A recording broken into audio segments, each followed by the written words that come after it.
Jared Carter walked in his front door and told his wife Lydia he'd found a new religion. At first, she thought he was delusional, but quickly had a change of heart and encouraged him to investigate further. After reading the Book of Mormon, he proclaimed, "I became immediately convinced that it was a revelation of God. It had such an influence on my mind that I had no mind to pursue my business." Lydia soon believed as well, and both were baptized on February 20th, 1831 by Hiram Smith. Jared testified, "I felt the influence of the Spirit of God, for as I stepped out of the water, I was wrapped in the Spirit, both soul and body, even so that the chill of the cold water was taken from me." As he excitedly shared his new faith with his neighbors and friends in Chenango, New York, he was surprised at their reaction. They got angry. Terribly disappointed, Jared and Lydia left their supposed friends and moved with the Colesville Saints to Kirtland, Ohio.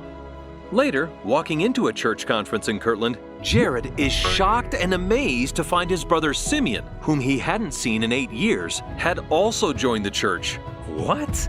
3 states apart, and with a church of less than 1,500 members, these two brothers had both found the truth independently of each other. What a miracle!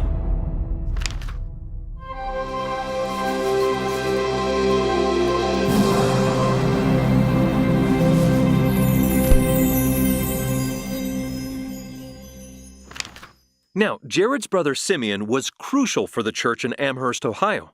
Remember that Parley P. Pratt had left a Book of Mormon with Simeon before Parley was escorted out of town by a police officer and his dog Stu-Boy.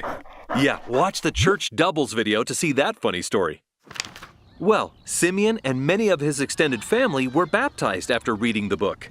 Jared's totally stoked to discover that besides Simeon, his older brothers Gideon and John and their families had also joined the church. Talk about an amazing family reunion. Together, they built up a very strong branch of the church in Amherst.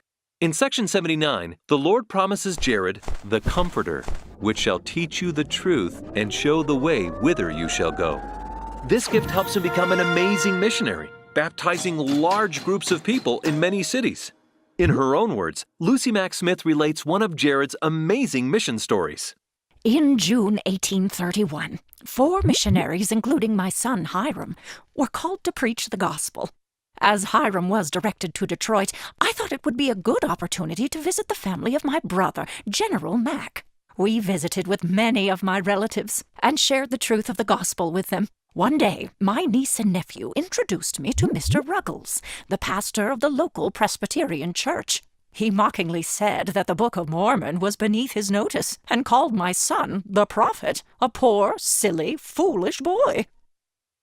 Well, the Spirit of God fell upon me, and I looked him in the eye and prophesied, "Mr. Ruggles, mark my words, as true as God lives, before 3 years we will have more than 1/3 of your church. And whether you believe it or not, we will take the very deacon too." After returning home to Kirtland, I basically told my son Joseph, I made a prophecy and I need your help to see that it is fulfilled. So, calling upon one of the best missionaries, he dispatched Brother Jared Carter. Jared traveled to Detroit, went immediately into the midst of Mr. Ruggles' church, and in a short time brought away 70 of his best members, among whom was the deacon too, just as I had told the minister. And now for something completely different.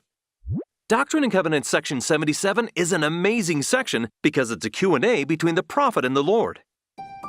Joseph had a ton of questions about the book of Revelation in the Bible, and the Lord provides answers. As you know, the book of Revelation from the Apostle John is full of really interesting concepts and images and an amazing vision about the end of the world. Joseph wanted to know what it meant, so he asked some questions. For example, Joseph asked about the 4 beasts that are shown in the presence of God.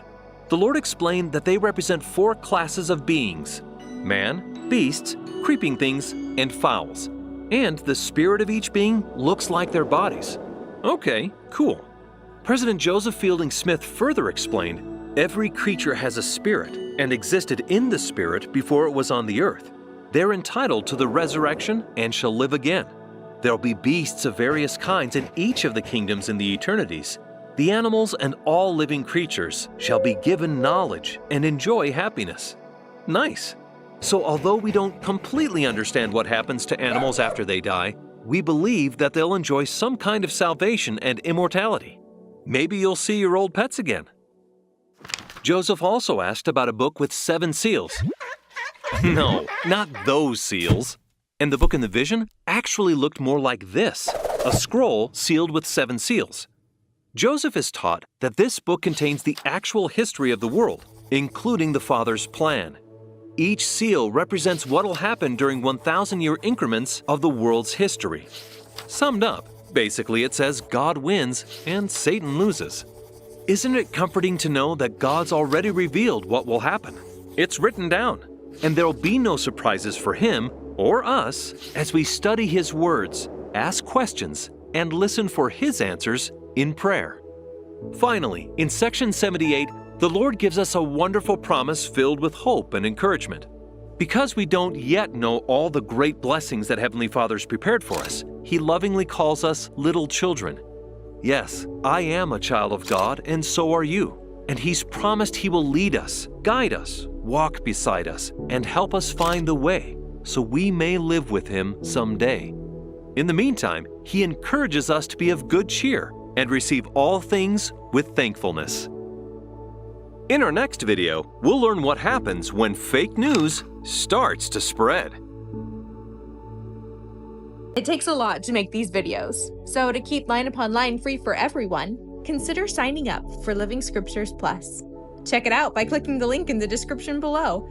And thanks for watching. This episode is packed with info, so you might want to watch it again to make sure you didn't miss anything, including the hilarious jokes. If you feel this video has helped you on your path towards truth and Christian discipleship, please subscribe and share. And most importantly, go read the scriptures for yourself.